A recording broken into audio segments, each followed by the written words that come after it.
Aling Marites na lang pala ang itawag natin sa kapitbahay ko. Sa kadahilanang siya ang bantog na Marites sa aming barangay. Halos lahat ng balita niya ay alam kahit nasa pinakasikreto pa ito. Pero mabait naman ang matandang ito, Lady Ching. Kapag nga lang mabait ka din sa kanya. Para ko ng lola ang matandang ito. Malapit ang loob ko sa kanya. Sa kadahilanang lumaki ako na kilala ko siya at ang mga anak niya ay nagiging kababata ko na rin. Balik sa kwento. Nagpakudlit nga si Aling Marites. Akala ko tapos na. Nang biglang dumating ang kapitbahay naming isang matandang biyudo. Tawagin niyo na lamang itong Tio Leo. Matagal ng biyudo si Tio Leo. Mag-isa na lang siya sa buhay sa kadahilanang nagsipamilya na ang kanyang mga anak. Mga 2 dekada na biyudo si Tio Leo sa pagkakaalam ko. Ayun nga, dumating ito para magpahula sa matanda. Binasa naman nito ang palad ni Tio Leo. Ang sabi nito na sa susunod daw na taon, may 2 mangyayari sa buhay ni Tio Leo. Ang isa ay makakahanap daw ito ng makakasama sa buhay. Guminti naman si Tio Leo. Sabi pa nito matanda na daw siya at wala nang balak pang mag-asawa ulit. Kaya tinanong nito kung ano yung isa pang mangyayari. Tahasa namang sinabi ng matanda na mamamatay daw ito sa susunod na taon. Kinilabutan ako sa narinig, Lady Ching. Pero sinabi ulit ng matanda na pwede naman daw magpakudlit si Tio Leo upang maiwasang mangyari iyon. Tinanong ni Tio Leo kung magkano ang bayad. Sinabi din ito na 150 lang naman daw. Patuloy pa rin akong nakikinig sa tabi at pinangangatawanan ang pagiging Marites. Ako muna ang pumalit kay Aling Marites sa pagkakataong ito. Hindi naman sa walang pera ang matanda. Pero tumanggi siya sa kadahilanang hindi daw siya naniniwala sa mga ganon. Umalis na ang mag-inang ito matapos magpaalam. Mga 50 metro siguro ang layo ng kalsada mula sa bahay na iyon. Biglang nagsalita si Tio Leo na, "Ana, pwede bang habulin mo yung matanda? Gusto ko kasing magpakudlit. Pabalikin mo sila."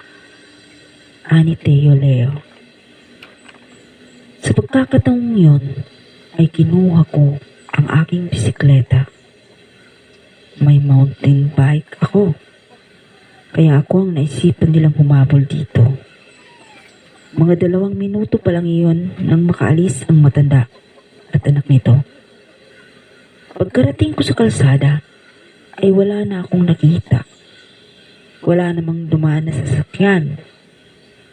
Malalaman kasi namin iyon kasi nag-e-echo ang mga tunog ng sasakyan kapag dumaan. Nagtaka ako. Sobrang tuwid ng kalsadang iyon. Magkabilaan kung titingnan mo ay aabot talaga sa 200 metro ang layo ng aabuti ng paningin mo.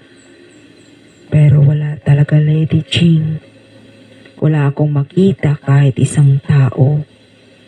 May motorsiklo na dumating. Para masiguro ay tinanong ko ang driver kung may nakita ba silang 2 babae. Galing kasi ang motorsiklo na ito sa labasan. Isa lang ang labasan sa barangay namin. Kasi sa kabilang dako ay parte na iyon ng karagatan.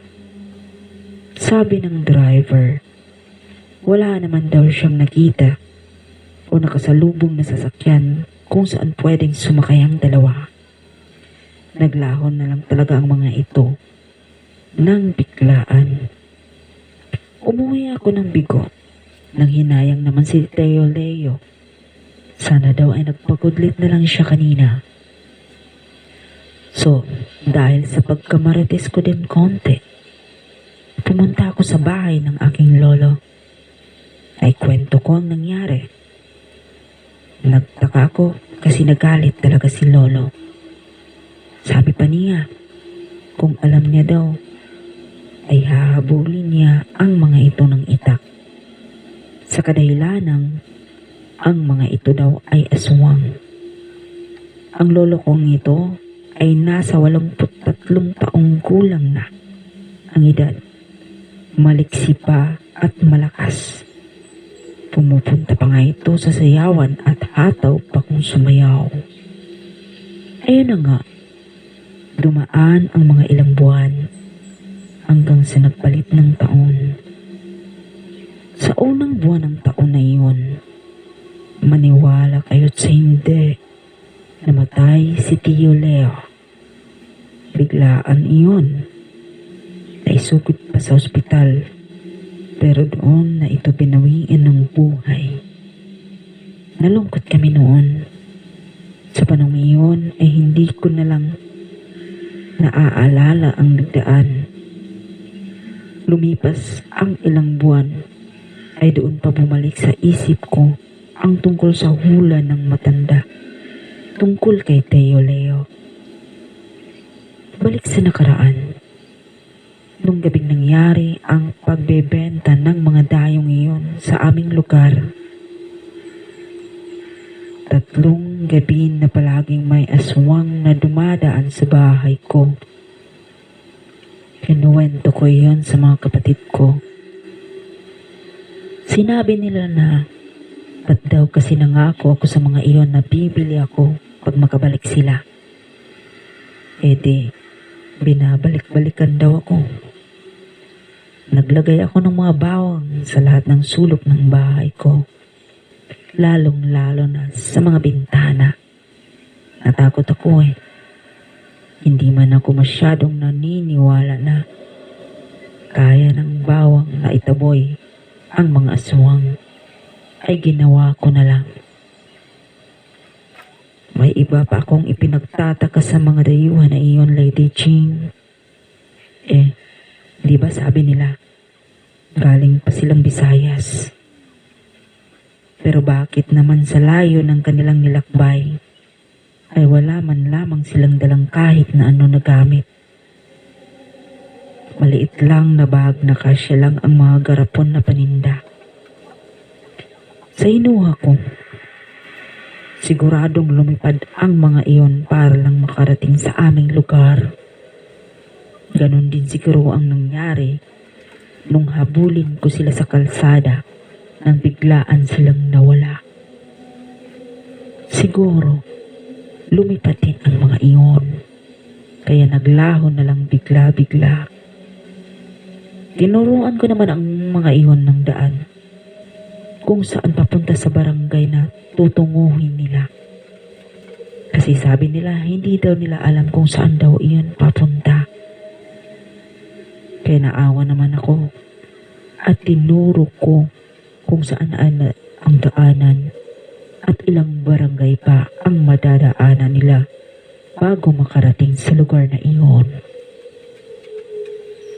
Natakot talaga ako ng mga panahong iyon, Lady Ching. Hindi ko inaasahan na sa modernong panahon natin ngayon ay may ganoon pang mga tao. Sa ngayon, medyo malayo sa probinsyang iyon ang tinitirahan ko. Pero umuwi naman ako palagi doon. Maraming salamat, Lady Ching, sa pagbahagi ng kwento ko at karanasan kong napaka-misteryo. Hanggang dito na lamang. Maraming salamat din sa iyong mga tagapakinig na walang sawak sumusubaybay sa iyong mga kwentong misteryo. Magandang hating gabi. Ha ha ha ha ha.